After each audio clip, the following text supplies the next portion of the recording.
और एक बार फिर से कुछ और खबरों की ओर भी रुख कर लेते हैं। इस बीच आपको बिहार के गलियारों से निकली एक और बड़ी खबर की बात बताते हैं, जो बिहार से लेकर दिल्ली तक इस वक्त हलचल छेड़ चुकी है।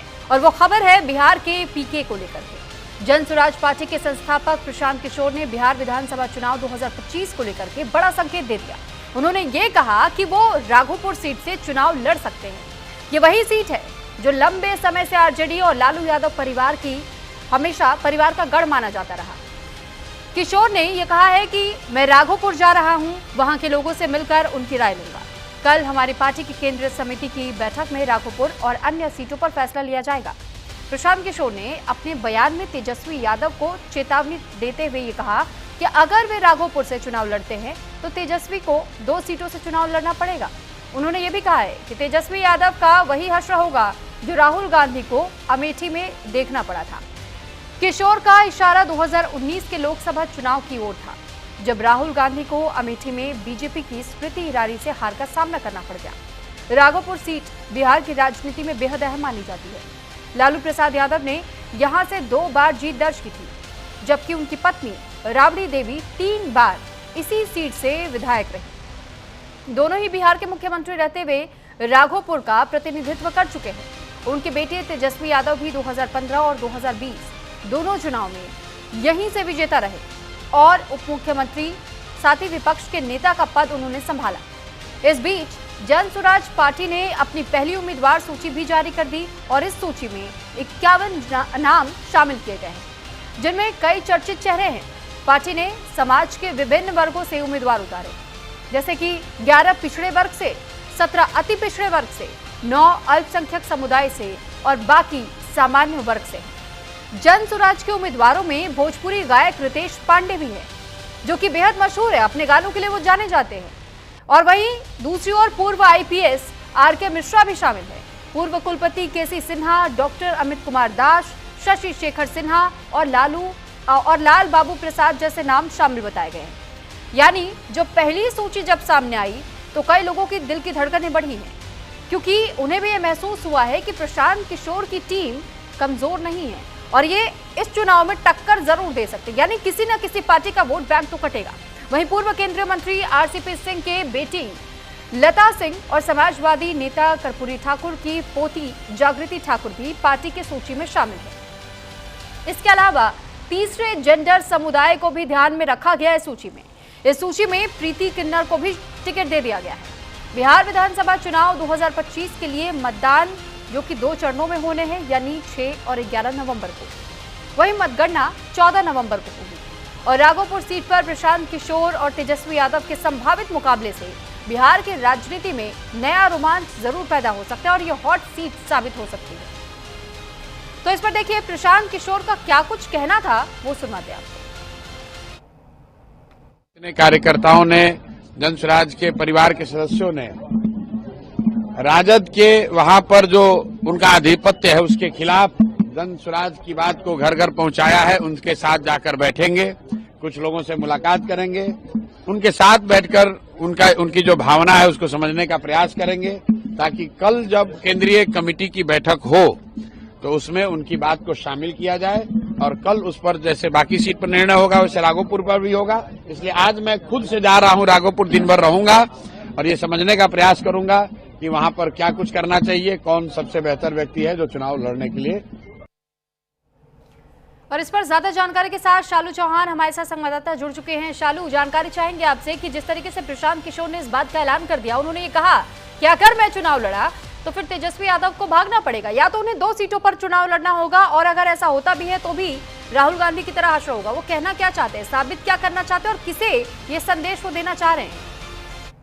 देखिए, बिल्कुल आपको बता दें, प्रशांत किशोरी ने तमाम बीजेपी के बड़े चेहरे, बड़े नेता जो हैं उनकी तरफ से भी यही कहा जा रहा है कि कहीं ना कहीं जिस तरीके से जो वादा किया जा रहा है, जिस तरीके से उनकी तरफ से ये कहा जा रहा है कि वो बिहार में अपनी सरकार बनाएंगे, तो ये नतीजे आने के बाद ही साफ हो जाएगा कि सरकार आखिरकार किसकी बन रही है। हालांकि वो विपक्ष के नेता हैं, वो चुनाव लड़ रहे हैं, उनका इस तरीके के सपना देखना कहीं ना कहीं जायज है। वो सपने देख रहे हैं और अभी भी सपने में ही इस तरीके की बयानबाजी जो है वो चल रही है। फिलहाल जो जेपी नड्डा की आवाज से बैठक हुई थी वो खत्म हो चुकी है, जिसको लेकर के तमाम नेता जो है यहाँ से वो निकल चुके हैं, क्योंकि अब जो सीट शेयरिंग को लेकर के जो पेच जो फंसा हुआ था वो कहीं ना कहीं साफ हो चुका है। क्योंकि हालांकि ये कहा गया है बैठक में, सूत्रों के हवाले से बता दें कि जितनी सीटें जिन्होंने मांगी थी वो कहीं ना कहीं उतनी सीटों पर राजीनामा नहीं हुआ, लेकिन जिस हिसाब से सीटें मिलनी चाहिए उस हिसाब से सीटों को लेकर के जो है असहमति बना दी गई है। और कहीं ना कहीं कुछ नेता इसमें ऐसे भी थे जिनके चेहरे उतरे हुए थे, जिन्होंने बिल्कुल भी बात करने से मना कर दिया, और जो नेता तमाम ऐसे भी थे जो यहाँ से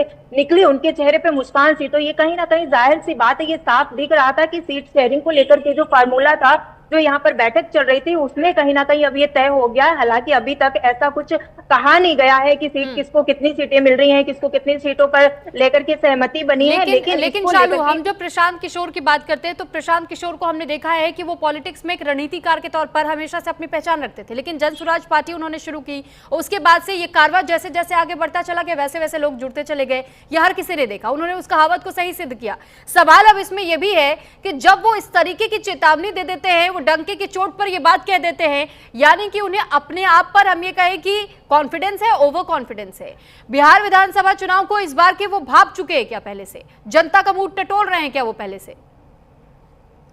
देखिए, कोई भी नेता जब इस तरीके का बयान देता है तो कहीं ना कहीं वो पहले से मजबूत होता है, और जिस तरीके से उन्होंने ये कहा है तो कहीं ना कहीं उनको ये वो पहले से पहचान चुके होंगे, वहां की जनता से, वहां से बातचीत की होगी, लोगों को पहचाना होगा, जिसके बाद उन्होंने डंके की चोट पर ये बात कही है कि तो कहीं ना कहीं इस तरीके की जो बातें अगर उन्होंने कही है तो उन्होंने पहले से ही इस बात को व्याप लिया होगा कि वो कहीं ना कहीं वो अपनी जो वहां पर सीट है वो निकालेंगे और सरकार बनेगी। तो इस तरीके की जो बयानबाजी है वो उनकी तरफ से दी गई है।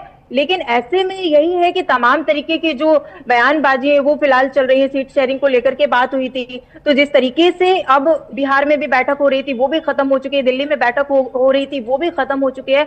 अब देखना यही होगा कि जिस तरीके से हर कोई ये दावा कर रहा है कि वो अपनी सरकार बनाएंगे, वो वहां से जीत हासिल करेंगे। तो जी, चलिए, बहुत धन्यवाद आपका तमाम जानकारी हम तक पहुंचाने के लिए। तो फिलहाल देखिए, लगातार हम अभी भी आपको ये समझाने और बताने की कोशिश कर रहे हैं कि किस तरीके से इस वक्त चाहे एनडीए हो, महागठबंधन हो या फिर इसके इतर प्रशांत किशोर की पार्टी जनसुराज क्यों ना हो, यहाँ पर कई ऐसे दल हैं जो कि लगातार ये जोर आजमाइशें कर रहे हैं। वो कोशिश कर रहे हैं कि कैसे बिहार विधानसभा चुनाव में इस बार एक दूसरे का वोट काटा जा सके, अपना वोट बैंक बढ़ाया जा सके, वोट प्रतिशत बढ़ाया जा सके, और अलग अलग फॉर्मूले को लेकर के वो विचार विमर्श कर रहे हैं। रणनीति भी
का ये कहना है कि जो एक लंबे समय से सियासी रूप उन्होंने तैयार किया हुआ था, राघोपुर सीट पर उन्होंने अपनी धाक जमाई हुई थी, उस धाक को खत्म करने का प्रयास है।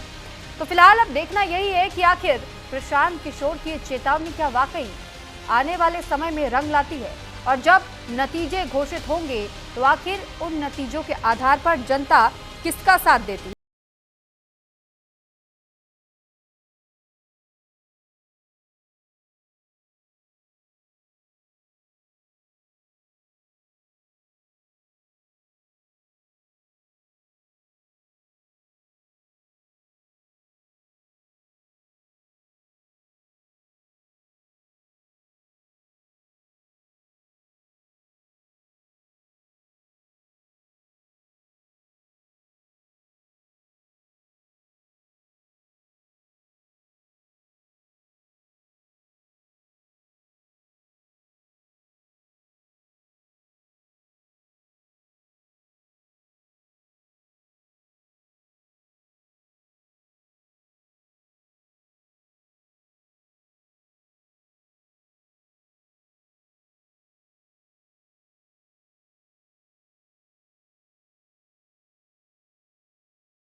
उसमें खलबली भी मची हुई है। और खलबली इस वजह से भी है क्योंकि जिस तरीके से अब तक इन्होंने नाम लिए हैं, अब प्रशांत किशोर की जो पहली सूची आई है उनकी पार्टी की ओर से, उस सूची में कई ऐसे नाम हैं जिनको लेकर पहले से वो बिल्कुल आश्वस्त है और उन्हें पूरा यकीन है, भरोसा है इस बात का कि जिन उम्मीदवारों को उन्होंने तय किया है वो वाकई अपना शानदार प्रदर्शन दिखाएंगे इस बार चुनाव में और कई पार्टियों का वोट कटने की तैयारी है। हालांकि अब सबसे दिलचस्प बात यही है कि आखिर इस विधानसभा चुनाव में किसका वोट प्रतिशत घटता है, किसका बढ़ता है और सियासत की ये कुर्सी किसके हाथों जाती है। तो सियासत की जो चाबी है वो इस वक्त जनता के हाथ में है और जनता ही ये तय करेगी कि बिहार में आखिर उस कुर्सी पर विराजमान कौन होगा। लेकिन ये लड़ाई हर एंगल से बेहद दिलचस्प हो रही है। कहीं किसी की नाराजगियों को दूर करने के प्रयास किए जा रहे हैं तो कहीं दूसरा व्यक्ति रुष्ट होकर के बैठ जा रहा है। इसके अलावा आपने ये भी देखा कि प्रशांत किशोर कई बार अब तक दावे कर चुके अपनी जीत को लेकर के। उन्होंने ये भी कहा है कि बिहार में जिस तरीके से उनका वर्चस्व बढ़ता जा रहा है, बिहार में जिस तरीके से वो रैलियां कर रहे हैं और रैलियों में लोग जुटते चले जा रहे हैं, इस वजह से भी प्रशांत किशोर बेहद आश्वस्त नजर आते हैं अपनी जीत को लेकर के और अपनी पार्टी के शानदार प्रदर्शन को लेकर के। हालांकि कई तमाम बातें वो अब तक लोगों के सामने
जा रहा है। उनका यह निजी और कानूनी टकराव पिछले काफी समय से सुर्खियों में बना हुआ है, लेकिन वर्तमान में ये मामला इसलिए भी अधिक चर्चाओं में है क्योंकि उनकी पत्नी ज्योति सिंह ने पवन सिंह पर कई गंभीर आरोप लगाए।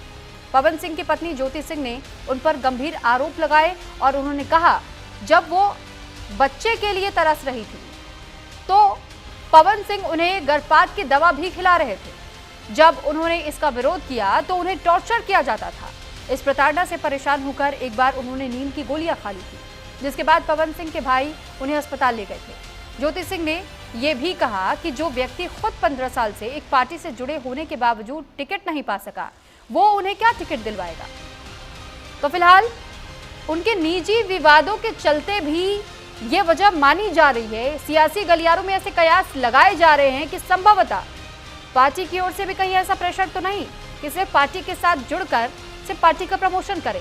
हालांकि उन्होंने अपने पोस्ट में जिन शब्दों का इस्तेमाल किया और जिस तरीके से उन्होंने अपनी बात रखी और उन्होंने कहा कि मैं सच्चा सिपाही हूं। हालांकि अब देखना यह भी है कि जब उन्हें बंगाल में आसनसोल से जो सीट ऑफर की गई थी उस दौरान भी उन्होंने इनकार कर दिया था, लेकिन निर्दलीय चुनाव काराकाट सीट से लड़े।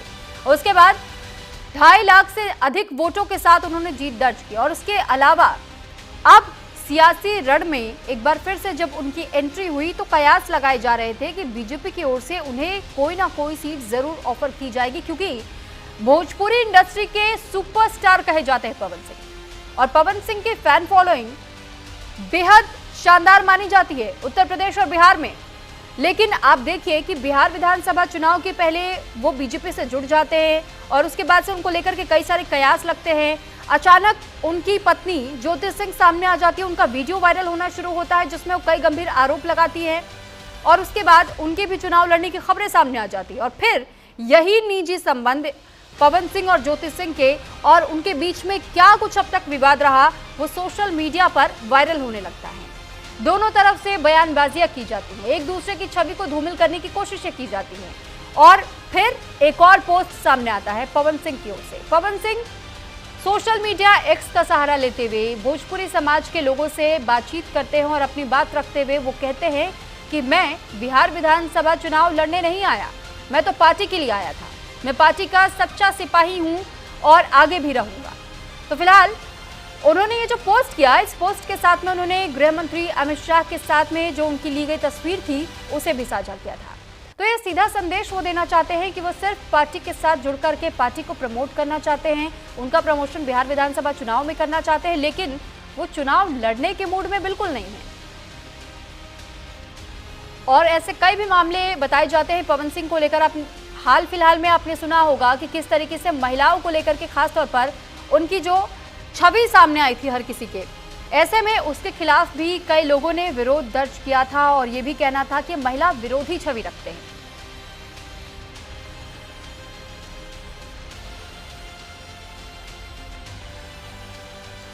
तो और इस बीच पवन सिंह का चुनाव लड़ने से इनकार करने का ये पोस्ट सामने आया है। हालांकि इस पर ज्यादा जानकारी देने के लिए हमारे साथ नीलकमल इस वक्त जुड़ चुके हैं पटना से। नीलकमल, मैं आपसे जानना चाहूंगी कि इस पोस्ट के मायने क्या निकाले जाए, क्योंकि कहीं ना कहीं अब सवाल तो ये भी उठ रहे हैं कि कहीं ऐसा तो नहीं कि उनकी निजी जीवन में चल रहे उस विवाद की वजह से भी ये फैसला उन्हें लेना पड़ा है। बिल्कुल, देखिए, एक तो उन्होंने जो कही है बात कि हमने बीजेपी इसलिए ज्वाइन नहीं किया था कि मुझे चुनाव लड़ना था, ये बिल्कुल एक राजनीतिक तौर पे एक उनका बयान है।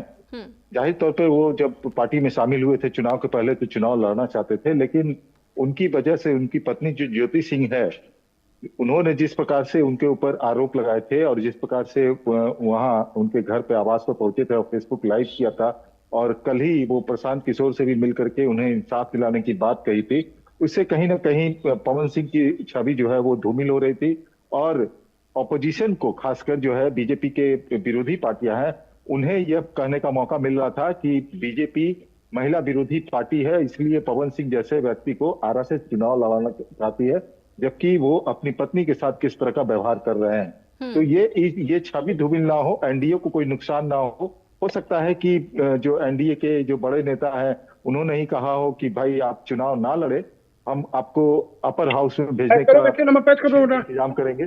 तो ये स्थिति हो सकती है, लेकिन ये प्योर एकदम बिल्कुल, ये अगर देखी जाए, बात कही जाए तो ये बिल्कुल ये स्पष्ट था कि वो चुनाव लड़ने वाले हैं और आरा से ही चुनाव लड़ेंगे, क्योंकि ये जो क्षेत्र है उनका जो प्रभाव है पवन सिंह का, वो उस इलाके में है, ना सिर्फ आरा भोजपुर बल्कि बक्सर, औरंगाबाद, रोहतक।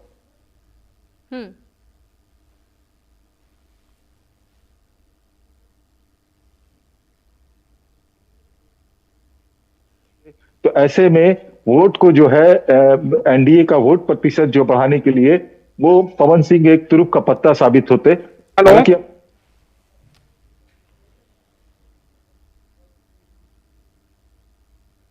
चुनाव प्रचार जो मैंने नाम बताया कि औरंगाबाद, रोहतास, भभुआ, बक्सर और भोजपुर, ये ऐसे इलाके हैं जहां पर प्रभाव है पवन सिंह का।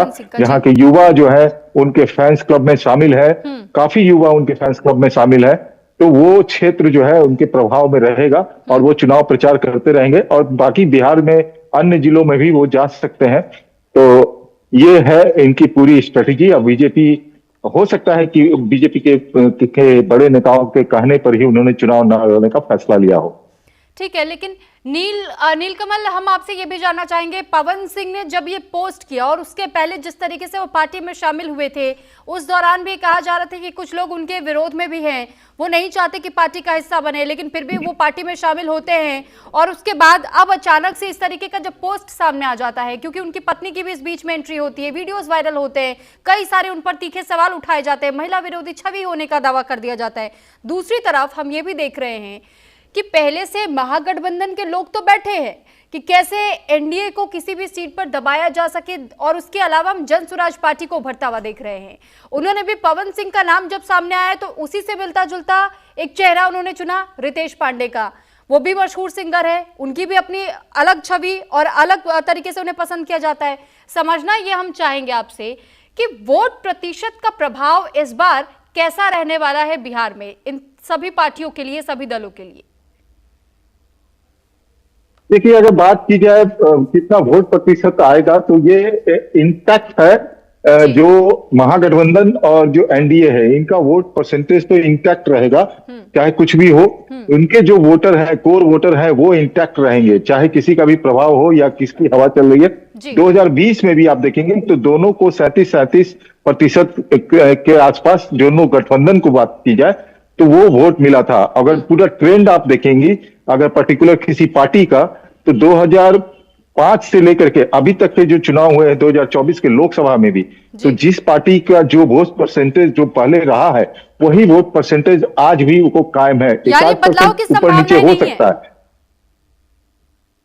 बिल्कुल बहुत ज्यादा संभावना नहीं है। लेकिन जिस प्रकार से अब जो नीतीश कुमार ने ऐलान किया है, जो महिलाओं को लेकर के 1.25 करोड़ स्वरोजगार, जो महिला कर्मी स्वयंसेवी संस्थान से जो जुड़ी हुई महिलाओं हैं 1.25 करोड़, उनको 10-10 हजार रुपए उनके खाते में गए हैं। जो पेंशन की जो राशि थी वो 400 से बढ़ाकर 1100 रुपए कर दी गई है। और भी जो योजना, फ्री बिजली 125 यूनिट जो है, इससे लगता है कि एनडीए का वोट परसेंटेज कुछ हद तक बढ़ेगा।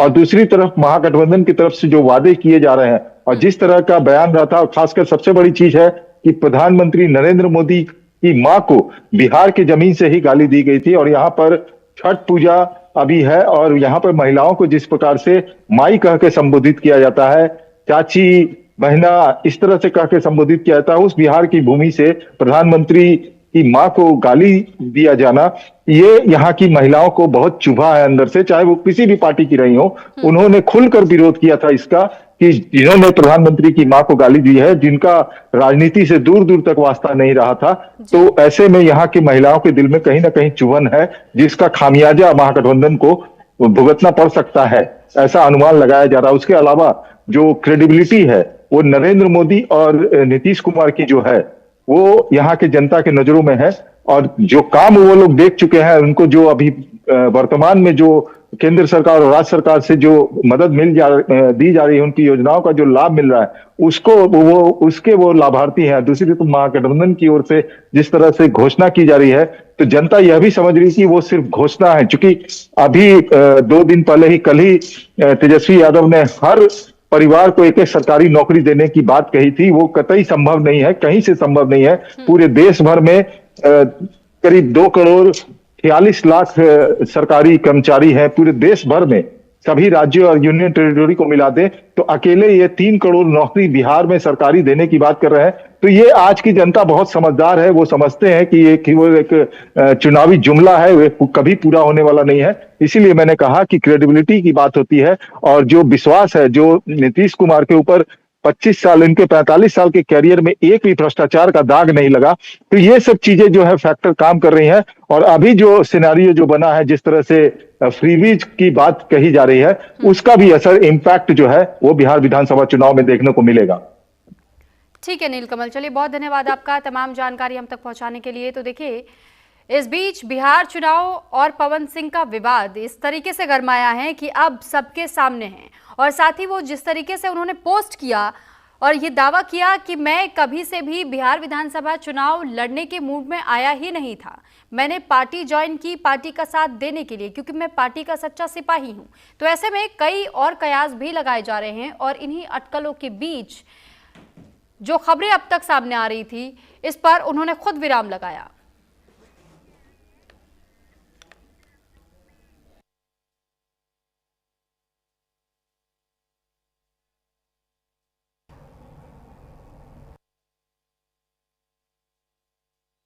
अमितेश श्रीवास्तव हमारे साथ लखनऊ से जुड़े हुए। अमितेश, आपसे जानकारी चाहेंगे कि एक तरफ जहां पहले तो बिहार विधानसभा चुनाव के ऐन पहले पवन सिंह पार्टी का साथ थामते हैं, और उसके बाद अचानक से उनसे जुड़े तमाम विवाद सामने आने शुरू हो जाते हैं। इस बीच हमने देखा कि उनकी पत्नी की ओर से भी कई तरीके के गंभीर आरोप लगाए गए। दोनों की ओर से प्रेस कॉन्फ्रेंसेस हुई, माफ कीजिएगा, उनकी ज्योति सिंह की तरफ से जो आरोप लगाए गए, पवन सिंह ने भी प्रेस कॉन्फ्रेंस की। उन्होंने भी बताया कि कैसे एक महिला के दर्द को तो समझ लिया जाता है, लेकिन आदमी के दर्द को नहीं समझा जाता। और उसके बाद अचानक ये पोस्ट सामने आना, तो क्या ज्योति सिंह का भी एक प्रभाव हम मान सकते हैं, जो उन्होंने ये फैसला लिया है कि वो कभी पार्टी में चुनाव लड़ने के लिए साथ आए ही नहीं थे? देखिए सुरभि, सबसे बड़ी बात यह है कि इस पूरे सिनेरियो का अगर देखिए तो इसमें इमोशन है, सियासत है और ड्रामा है। और सबसे बड़ी बात इसलिए है कि पवन सिंह की एक फैन फॉलोइंग है, भोजपुरी सिनेमा के एक बड़े नाम है, बड़े चेहरा हैं, और जिस तरीके से लोकसभा का चुनाव उन्होंने काराकाट से लड़ा था, उसके बाद से ही जो विवादों का सिलसिला है वो लगातार जारी है, उनकी निजी जिंदगी में भी और सियासी जिंदगी में भी।